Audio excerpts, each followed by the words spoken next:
Live from a hotel in Dublin, the splendiferously, graciously beautiful Paloma Faith. You're very welcome indeed. You missed out. Cool. Hey, now, since we've sat in this hotel room today, Paloma has really, really jumped on to the fact that we are Cool FM, which is everyone cool. But before I do anything else, right, I have been told by you to do this. As an intro to this interview, you have asked me to kiss your hand. I remember that. You remember that? I remember that. There you go. Now, do you also remember you. yawning in my interview? I do remember Hey, there it is. Now, it's all coming back to her now. So it was a brilliant interview. That was the highlight of my day.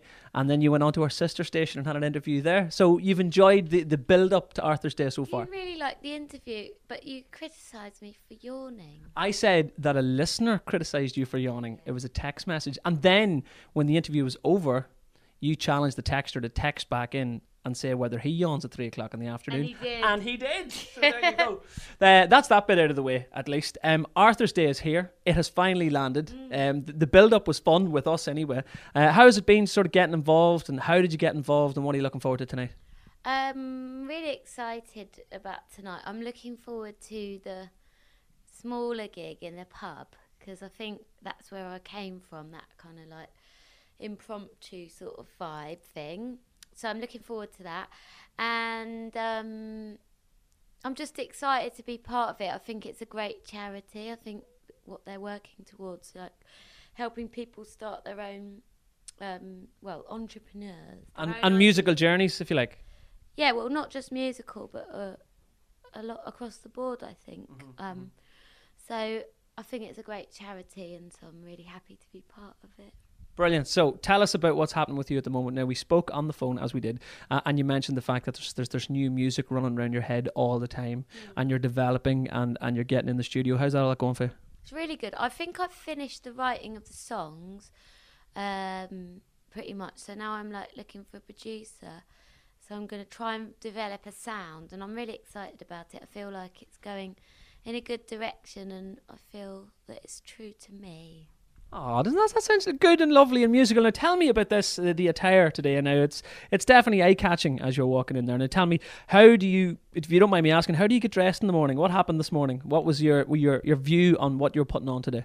This is by a designer called Sass and Bide, who I'm really into, and it's kind of pretty much like it's all them, so you don't have to think. You just, everything they ever do goes together, so you just chuck a load of it on and it looks good, so you don't really have to think. And I think I look like an art teacher. You know, the eccentric art teacher you had at school who you kind of really respected because she was different? That's you, maybe? I'm going to do it to camera like, so children, today I would like you to... Let me see, is there any charcoal in your hands? No, there's no charcoal in your hands. There's always charcoal in the art teacher's hands, always. Right, so what about coming to see us outside the Arthur's Day experience? What about coming to Belfast, to Dublin, to Ireland in your new live tours? Is that possible? Is it going to happen? It will definitely happen when the album's finished, which I hope will be at the end of the year, then released next year. Then I'll be having tours, and I'm 100% sure that Ireland will be, as a whole, will be on those tour dates. So look out for it. Good. I'm looking forward to seeing you. Now, tell us something, if you can tell us something that nobody else knows or no one else has asked you as an interview over the last couple of weeks. Because surely we were talking about this on the phone that time, that you had to sit in a room and go through press junket after press junket after press junket, and it was the same questions over and over again. And you said you had to give the same answers as well. So tell you what, instead of me asking you a question, just give me a fact about Paloma Faith that nobody else knows. Give us a world exclusive. I think that's your job, isn't it, as a journalist, to come up with... As nobody's ever called me a journalist before, which is good. Well, an interview, your job's to come up with interesting questions. So if I ask you an interesting question, you'll give me an honest answer? Always. Right. Tell me about what it's like as a pop star and having young men and young interviewers throw themselves at you and flirt with you religiously through interviews. Does that happen all the time? Do you think that's an interesting question? I think personally it's an interesting question. What about you? Do you think that's an interesting question?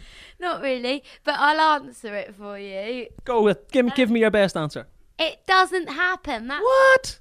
Nobody throws themselves at me, and I think it's a combination of me not being attracted to them and also being maybe intimidating because I tell them when their questions aren't very good. Well, that's okay. I don't get intimidated. This is a woman who's yawned during my interviews in the past, so I'm done with getting intimidated. That's past from here. So what's next for you? Do you get the album out as quick as possible, then go touring, then take advantage of young interviewers? I love calling myself young. I love it. I love to be taking advantage of young interviewers. She stroked my arm provocatively. I enjoyed that. Continue. So what's next? Was that the question? Yeah. What is next? I'm so distracted by you. Why wouldn't you be? Sex appeal. How could you not be?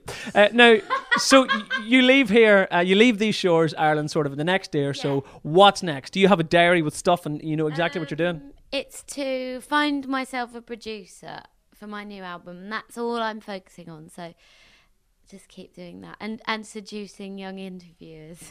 Well, you think I have to leave it there because we are actually in a hotel room. Who knows what's going to happen after the camera is turned off. So from me, Connor, live from Dublin with a very raucously racy and I'm losing words. Yeah, the words are gone. You see, so who knows what's going to happen after the camera's turned off? Live for Cool FM for Arthur's Day from Dublin. It's me, Connor Phillips, and a very luscious Paloma Faith.